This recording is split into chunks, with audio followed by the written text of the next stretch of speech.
These are 15 British towns where the 1960s never really ended, places where seaside arcades still flash, brutalist concrete still looms over empty high streets, and chip shops still fry in the same buildings they did when Harold Wilson ran the country. To understand why these places froze, you need to understand what Britain looked like during that decade. Manufacturing made up roughly a third of the entire economy. Families bought their first cars, their first televisions, their first washing machines. Trade union membership sat at 9.7 million, covering over 42% of the workforce. Butlins holiday camps peaked at 10 sites. 40 million Britons packed onto domestic beaches every summer. Bingo halls counted 14 million members by 1963. Working men's clubs held 3.5 million, and Top of the Pops started broadcasting in 1964. Britain was loud, employed, and heading somewhere. If you've subscribed to the channel, let's take you back to the old days. Number 15. Ebbw Vale, Blaenau, Gwent. At the head of the Ebbw Valley in southeast Wales sits a town that once housed the largest steelworks in Europe, with 14,500 employees during the 1960s. Population today stands at 19,633, according to the 2021 census, and Ebbw Vale carries the unenviable label of the most deprived constituency in Wales, described as being at or near the top of almost every league you don't want to win. Steel defined everything here. Rails for the Stockton and Darlington Railway were manufactured in Ebbw Vale, and so was steel for the Sydney Harbour Bridge.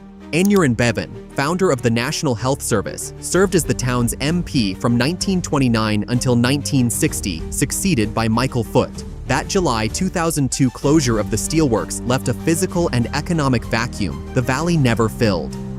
Back in 1934, unemployment reached 54% out of a population of 31,000, which was so dire that a think tank suggested the town should simply be abandoned. Blaenau Gwent's population fell 4.2% between 2011 and 2021, and the under 25 count dropped 22% in the decade before that. On the 2025 Welsh Index of Multiple Deprivation, 76% of the town's lower layer areas land in the most deprived half, and 20% sit in the most deprived 10%, the highest proportion anywhere in Wales. Garden Festival Wales arrived on the former steelworks site in 1992, the last national garden festival, drawing over 2 million visitors. The Legacy Festival Park shopping center that replaced it had fallen into disuse by 2021. A £350 million joint regeneration called The Works brought a new hospital in 2010, a college campus, a school, and a leisure center. The Ebbw Vale railway line reopened with Parkway Station in 2008 and a town station in 2015, boosting footfall 34%. A 57-meter inclined elevator opened the same year at a cost of £2.3 million, and locals promptly nicknamed it the Stana Stairlift. Number 14. Port Talbot, Neath. Port Talbot earned the nickname a miniature Pittsburgh during the 1960s, and the comparison made sense. Europe's largest steelworks employed over 18,000 people there, making it the single biggest workplace in Wales. A deep-water harbor capable of handling 100,000-ton ore carriers opened in 1970, and the entire town, its architecture, its housing estates, its culture, all of it grew around that steel industry. Observers describe Port Talbot as retaining a pre-Thatcherite sense of class identity and pride that you can still feel walking the streets. Sandfields Estate, the second biggest housing estate in Wales, went up between 1947 and 1955 specifically for steelworkers, and by 1964,000 of them lived there. A 2005 assessment identified it as one of the most disadvantaged wards in Wales. The Afan Lido, a multi-purpose leisure facility, was opened by the Queen in 1965. That 18,000-strong workforce has since shrunk to around 3,600, and Tata Steel closed the blast furnaces in 2024. Anthony Hopkins and Richard Burton both grew up here. Banksy painted a mural on a garage wall in 2018, showing a boy playing in what appears to be snow, but turns out to be ash from a bin fire, and a 2005 measurement recorded the worst air pollution in Wales at 30 micrograms per cubic meter of PM10 particles. Port Talbot doesn't trade on nostalgia the way seaside towns do. The 60s linger here because the industrial skeleton of that era never came down, and nobody has settled on what to build in its place. Number 13. Merthyr Tydfil, Wales. Merthyr Tydfil held the title Iron Capital of the World in the early 19th century and ranked as the largest town in Wales by 1851. 4 ironworks powered that status: Dowlais from 1759, Cyfarthfa from 1765, Plymouth, and Penydarren, where Richard Trevithick ran the world's first railway locomotive in 1804. Peak population hit 80,990 in 1911.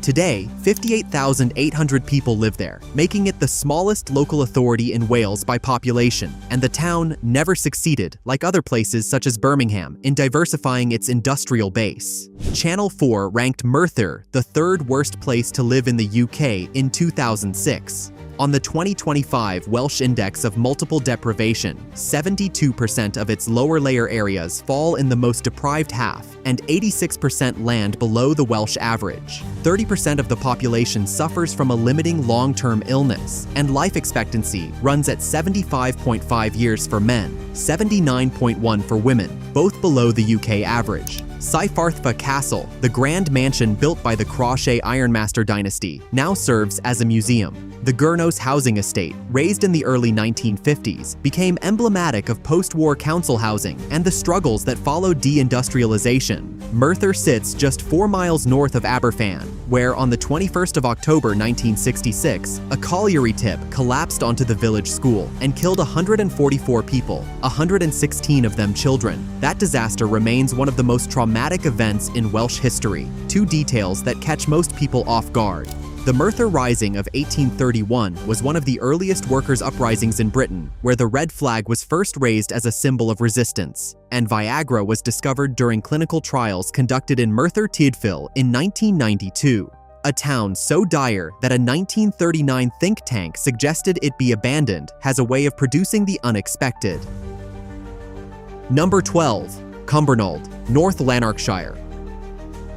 Cumbernauld earned its new town designation in December 1955, built to absorb Glasgow overspill with a target of 70,000 residents. The centerpiece was a brutalist town center megastructure completed between 1963 and 1967, designed by Geoffrey Copcutt as one huge multi-story building straddling a dual carriageway, shops, a hotel, an ice rink, a bowling alley, a health center, penthouse apartments, emergency services, a library, and a technical college were all packed inside. Princess Margaret opened it in May 1967. Early houses received flat roofs because, as critics pointed out later, planners believed the sun would shine on Cumbernauld forever. That same year, the American Institute of Architects handed the building its Reynolds Memorial Award. Architectural critic Wolf von Eckart compared the design to Leonardo da Vinci's vision. By 2001, a Scottish panel had rebranded it, a rabbit warren on stilts. Cumbernauld won the Carbuncle Award for Scotland's worst town centre twice, in 2001 and again in 2005, and a Channel 4 poll of 10,000 viewers crowned it Britain's most hated building. Bill Forsyth filmed Gregory's Girl entirely in Cumbernaulds Abrenhill district in 1981, and the British Film Institute ranked it number 30 in the top 100 British films. Forsyth chose the location on purpose. I thought to myself, why don't we set the film in an adolescent town? Even the trees in Cumbernauld are teenagers. Abrenhill High School, Gregory's school in the film, was demolished in 2014. North Lanarkshire Council announced in March 2022 that it would purchase the town centre for demolition using levelling up funding. A historic environment, Scotland consultation found 75% of respondents wanted it torn down. Architectural historians took the opposite view, Financial Times critic Edwin Heathcote calling the plan a complete outrage. A book published in 2024, titled Concrete Dreams: The Rise and Fall of Cumbernauld Newtown, traced the building's arc from international prize to national punchline. Population today sits around 52,000, well short of the 70,000 target, in a town still defined by blueprints drawn up 6 decades ago. Number 11. Skelmersdale, Lancashire. Designated a new town in 1961 to house Liverpool overspill, Skelmersdale was the first of the second-wave new towns, planned for 80,000 residents. Around 38,800 live there now. One summary captures the whole thing: an unfinished town that never became what it was supposed to be. Poor, rough. What else? Nothing else.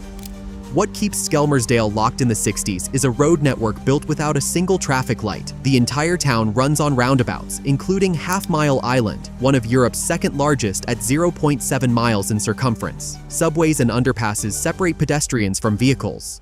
Newtown areas use a single-name road system with no road or street suffixes.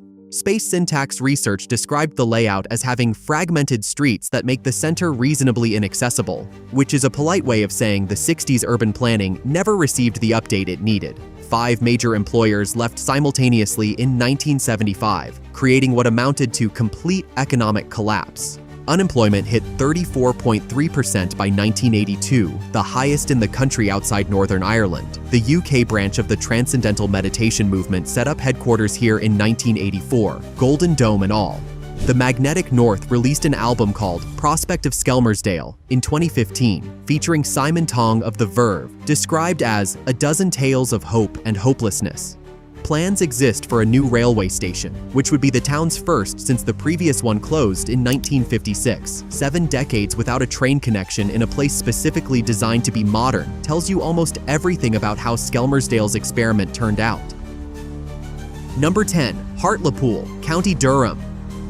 Hartlepool's most enduring story involves a monkey. During the Napoleonic Wars, a French ship wrecked off the coast, and the sole survivor turned out to be a monkey dressed in a French military uniform. Local fishermen, having never encountered an actual Frenchman, held a trial on the beach and hanged the monkey as a spy. Residents have been called monkey hangers ever since, and the joke reached its logical conclusion in 2002 when Stuart Drummond, performing as football club mascot Shangus the Monkey, ran for the newly created position of directly elected mayor on a platform that included free bananas for school children. He won, and then won 2 more terms. Behind the comedy sits genuine hardship. The last ship departed Hartlepool's docks in 1961. British Steel Corporation closed the steelworks in 1977, eliminating 1,500 jobs at a stroke, and deindustrialization erased more than 10,000 positions in total. 30% of working-age residents were unemployed by the 1980s, the highest rate in the UK. Between 1983 and 1999, the town lacked a single cinema. Middleton Grange Shopping Centre opened in 1970, bringing over 130 shops, but that meant demolishing the old Lynn Street town centre, swapping one era's identity for another's concrete shell. Council spending dropped 33% between 2010 and 2017, the 24th deepest cut in the country. 0 food banks existed in Hartlepool in 2010, and 9 operated by 2019. History predating the decline includes the first German naval bombardment of British soil in the First World War on the 16th of December 1914, when 1,150 shells killed 117 people. Ridley Scott, Tony Scott, and Andy Capp creator Reg Smythe all came from the area. A £25 million town deal arrived in 2021, alongside $16.4 million for a Screen Industries production village and $13.8 million toward restoring the Grade 2 listed former Binns department store. Number 9. Grimsby, northeast Lincolnshire. 400 trawlers worked out of Grimsby's docks in 1970, and between a third and half of all residents held jobs tied directly to fishing. Freeman Street buzzed with shops, pubs, cinemas, and a market serving a town built entirely around the catch. Trawlermen who returned from 3-week trips at sea earned the nickname 3-day millionaires because they'd buy tailored suits and spend every penny in Freeman Street's pubs over 72 hours before heading back out. Pete Bromley, a retired fisherman aged 71, summed up what changed. "I had a wardrobe full of suits. You don't see anyone in a suit nowadays." The Cod Wars against Iceland, running from 1958 to 1976, gutted the industry. Only 5 trawlers remained in the port by 2013. Bloomberg painted the picture. Department stores are closed, windows are boarded up, and the roof is caving in on the old Victorian ice house. That ice house, the Grimsby Ice Factory built between 1898 and 1901, once produced 1,200 tons of ice daily and stopped operating in 1990. Original machinery still stands inside, rusting at the center of the Casbah, a cluster of dockside streets containing the largest concentration of fish smokehouses in the country. Grimsby Traditional Smoked Fish received EU protected status in November 2009, but around 73% of the Casbah's roughly 90 buildings sat unoccupied as of January 2019. Around 70% of all UK fish processing still takes place in the Grimsby area, employing between 5,000 and 6,000 workers across 50 to 70 factories. That number sounds healthy until you learn 80% of the fish handled arrives by import rather than by trawler. Robert Mogg, another retired fisherman, captured the frustration. What can they do for this town now? We've got politicians saying, let's make Grimsby great again, but you haven't got the men. The Dock Tower, an Italianate structure standing 309 feet tall that Prince Albert opened in 1854, still dominates the skyline. The Ross Tiger, last survivor of the world's largest fleet of sidewinder trawlers, sits in the Grimsby Fishing Heritage Centre as a museum piece. When the local football team plays, fans still shout, "Fish." Legend says a Danish fisherman named Grim founded the settlement, and the Grimsby Herald wrote in 1873 that respectable people said they would be glad if Grimsby could be erased from the map of England. Number 8. Middlesbrough Teesside. Ridley Scott grew up near Middlesbrough, and he later based the opening shot of Blade Runner on the view of the old ICI plant at Wilton.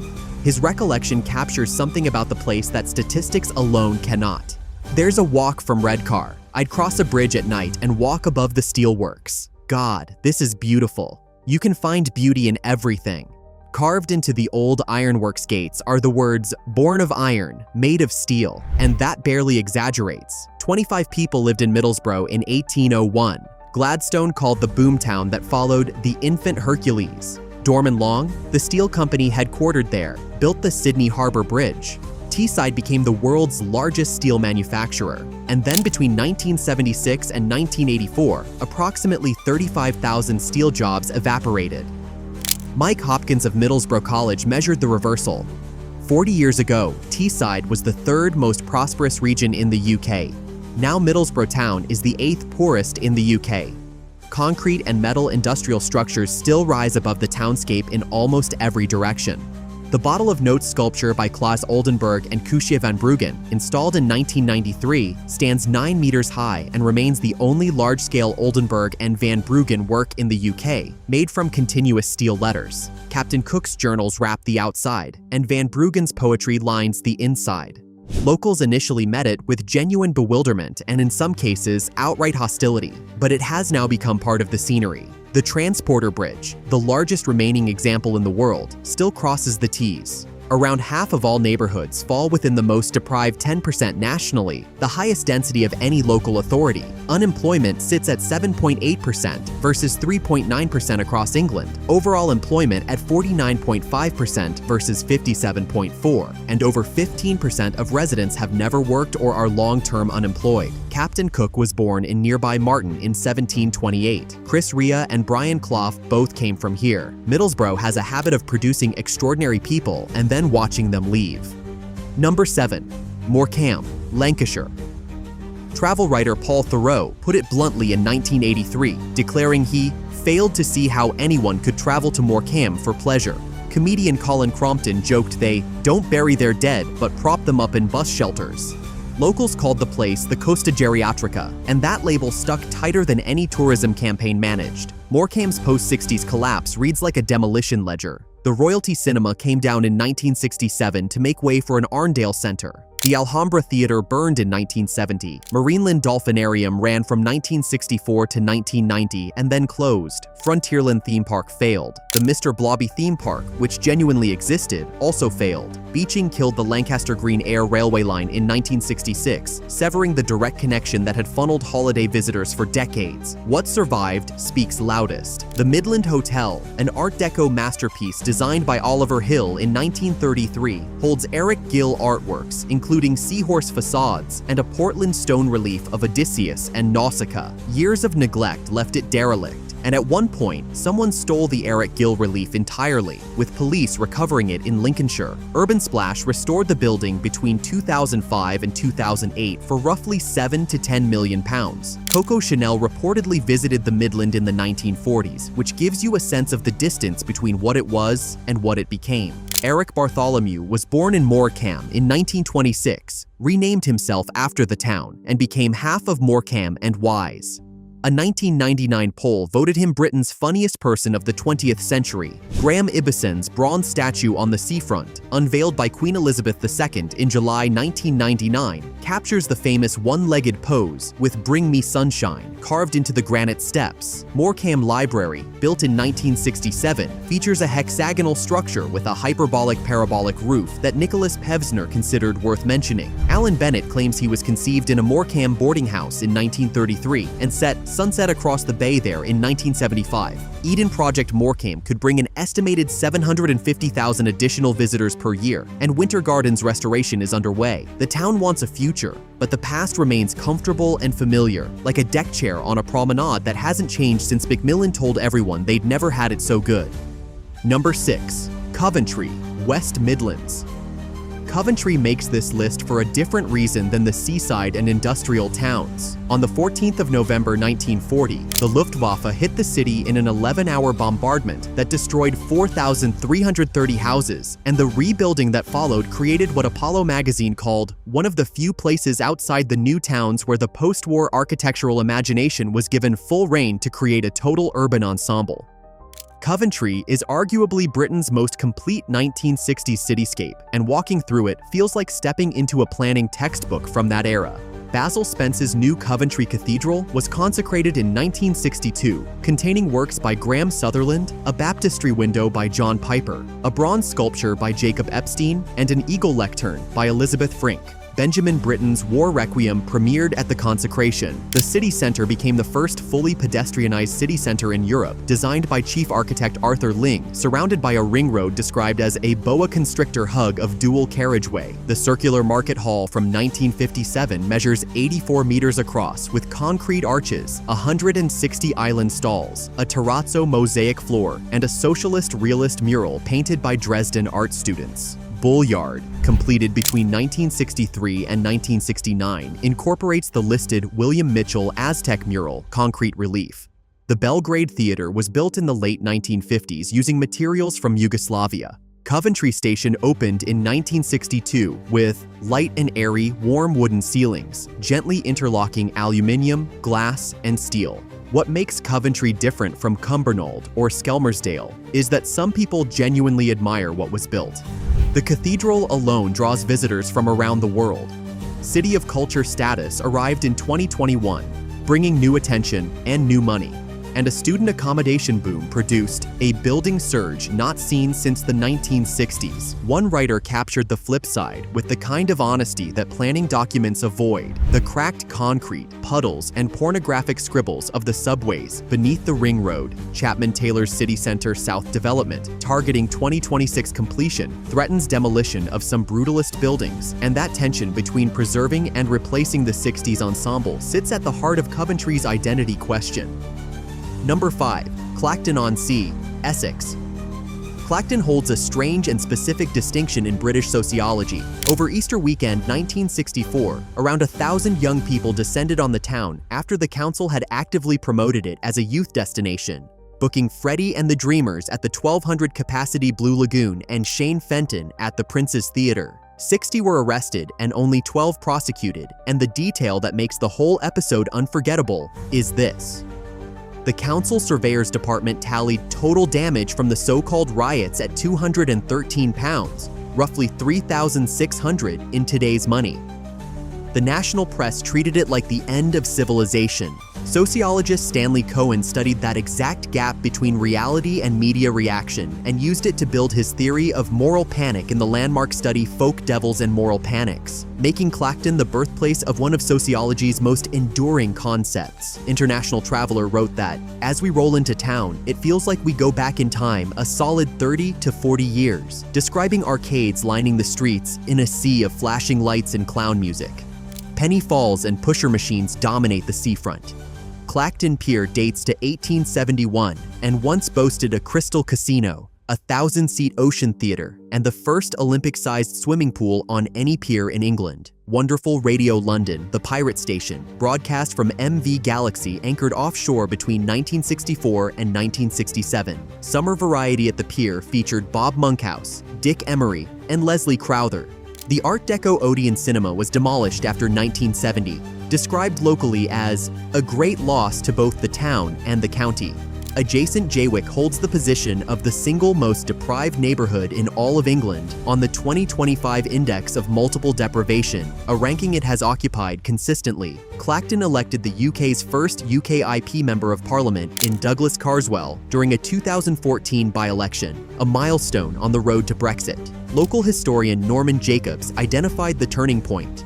Clacton-on-Sea's town centre began to change in the late 1960s when the rise of cheap air travel drew holidaymakers abroad. One surprising footnote: the Clacton Spear provides evidence of human habitation by Homo heidelbergensis roughly 400,000 years ago, one of the oldest archaeological finds in Britain. People have been visiting Clacton for a very long time, even if the most recent generation stopped. Number 4. Skegness, Lincolnshire.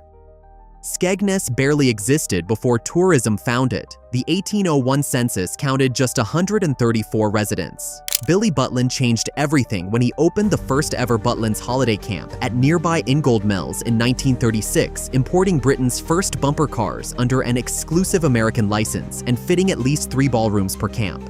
Beachcomber bars appeared in the 1960s, creating tropical paradise illusions inside concrete shells, and factory shutdown weeks from East Midlands industrial towns dispatched entire workforces to Skegness every summer for years. Locals still call the high street Chip Pan Alley. Botton's Fairground has operated under the same family since 1954. The Embassy Theatre books 1950s and 60s tribute acts. Donkey rides still run on the beach, and the truncated pier juts into the North Sea like a sentence missing its ending, because the original Art Deco entrance was given listed status in the 1960s and then scandalously demolished in 1970 by owners who claimed not to know about the listing.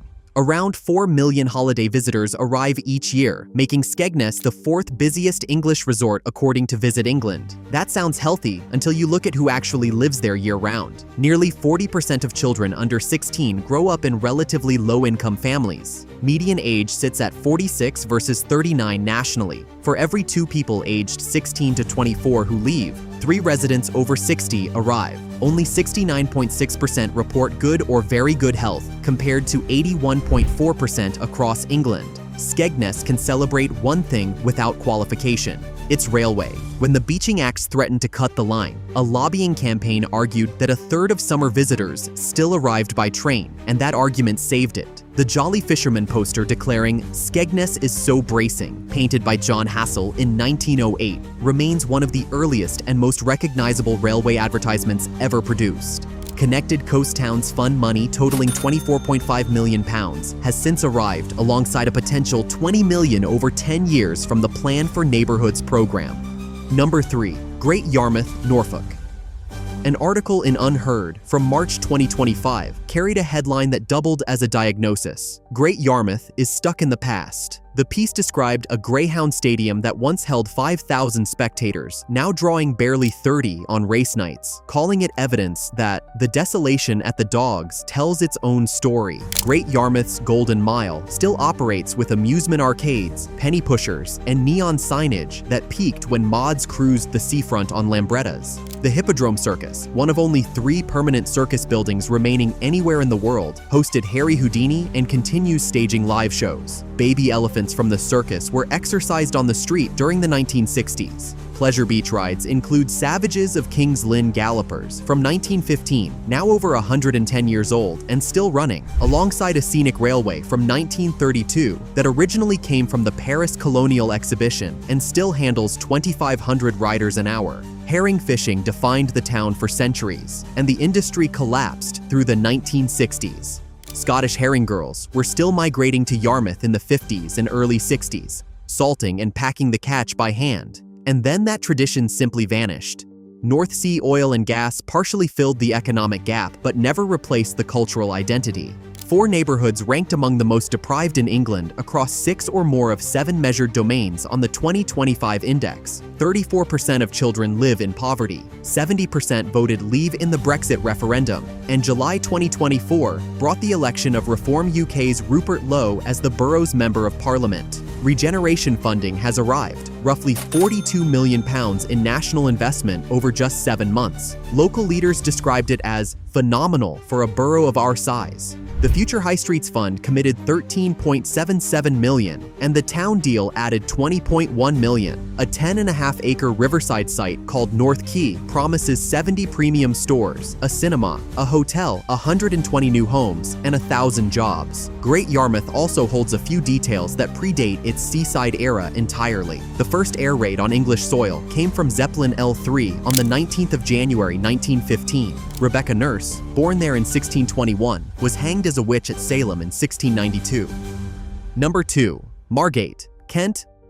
Margate earned its spot in British cultural history over a single Whitsun weekend in May 1964. Around 400 mods and rockers turned the seafront into a running battle, fighting from Cliftonville Lido along the High Street to the entrance of Dreamland. Deck chairs and bottles flew. Over 60 arrests followed. Dr. George Simpson, chairman of Margate Magistrates, delivered a line that ran in every newspaper in the country, calling the youths long-haired, unkempt, mentally unstable, petty little sawdust Caesars who can only find courage hunting in packs like rats. Sociologist Stanley Cohen studied the Margate and Clacton clashes together and used them to develop the concept of moral panic, one of the most widely cited ideas in 20th century sociology. The 1979 film Quadrophenia drew inspiration from these same events. Dreamland Amusement Park tells Margate's story in miniature. John Henry Iles opened it in 1920, naming it after Coney Island's Dreamland, and over 500,000 people rode the scenic railway in its first 3 months. The Rolling Stones played there in 1963. A safari park opened in 1969 with elephants, camels, and penguins. Decline took hold through the 70s and 80s until the park shut completely in 2005. Followed by an arson attack in April 2008 that destroyed the trains and 25% of the scenic railway structure. Thanet Council compulsorily purchased the site in September 2013. A £15 million restoration brought the scenic railway back on the 15th of October 2015, only for Dreamland to announce permanent closure of the ride in January 2026 after an August 2024 derailment.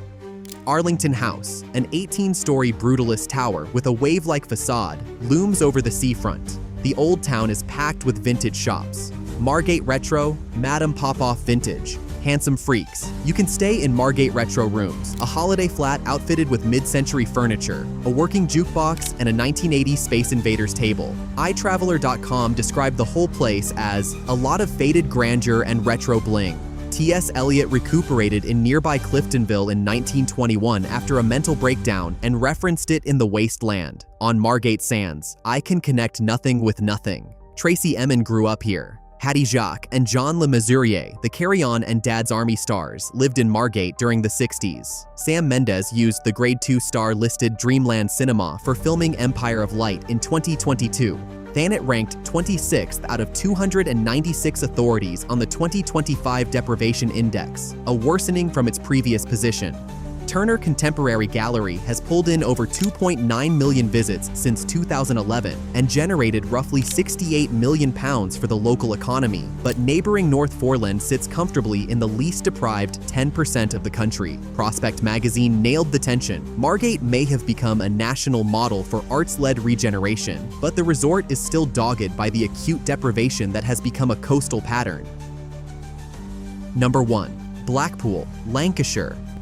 J.B. Priestley once called Blackpool the great roaring spangled beast, and during the 1960s, the description fit perfectly. Every major British beat group played its stages. Entertainment venues seated more than 60,000 people combined. In July 1936, Central Station handled 650 trains in a single day, and by the 60s it remained one of the busiest holiday rail hubs in the country.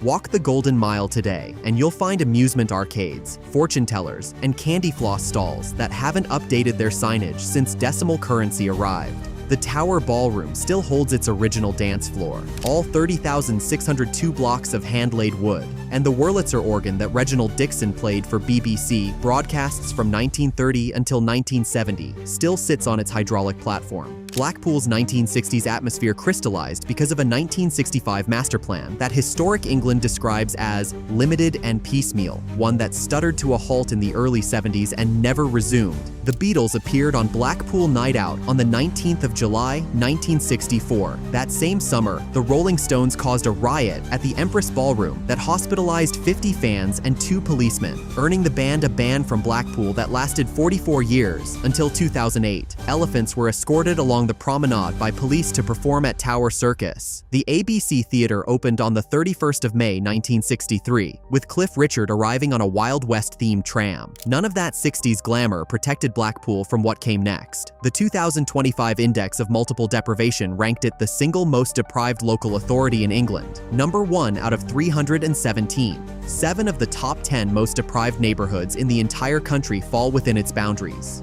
40% of its lower layer areas sit in the most deprived 10% nationally, and not a single neighborhood reaches the least deprived end of the scale. Life expectancy for men runs 12.3 years below the national average, 10.1 years below for women.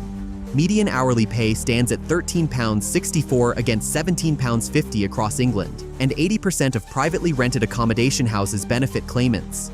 Nearly 31% of children grow up in income-deprived families compared to 17.1% nationally. A £1 billion investment program targets 8,000 new jobs by 2030. Blackpool Central, a £300 million development, promises an indoor theme park and heritage quarter. A £22 million tram extension and a £30 million conference center have already arrived. Photographer Robert Coles, who captured the town in 1967, remembered it this way: "Overwhelmingly, the people there were warm and friendly. There was still a sense of being in a post-war period. Everything was pretty cheap." Blackpool tops this list because it embodies the paradox better than any other town in Britain. The 60s are everywhere you look, baked into the architecture, the attractions, the character of the place. Whether that's charm or neglect depends entirely on who you ask and whether they have to live there. 15 towns spread across England, Scotland, and Wales, seaside resorts and steel towns, brutalist experiments, and abandoned new towns, all of them stamped by the same decade and unable to shake it loose. The temptation when looking at places like these is to lean into nostalgia, to romanticize the fish and chip wrappers and the faded amusement arcades and the concrete that hasn't been cleaned since the Beatles were on the charts. Prospect magazine called it an English appetite for bittersweet nostalgia that provokes fatalistic complacency rather than outrage. Jess Prendergast of the Onion Collective in Somerset offered the counter view: "We may have no money and sometimes things are difficult, but we have the things needed for well-being. We shouldn't be seen as left behind. The leveling up agenda implicitly tells people, you must become like us. It's condescending." That tension between charm and neglect, between preservation and poverty, between a 60s time capsule that draws tourists and the same 60s time capsule that traps residents, runs through every town on this list. Whether these 15 towns are stuck in the 60s by accident, neglect, or design, the question they raise is the same one Britain has been failing to answer for half a century. What do you do with the places the future left behind? If you found this one worth your time, leave a comment telling us which of these towns you visited or which ones you think should have made the list. And if you haven't already, subscribe so you don't miss what's coming next.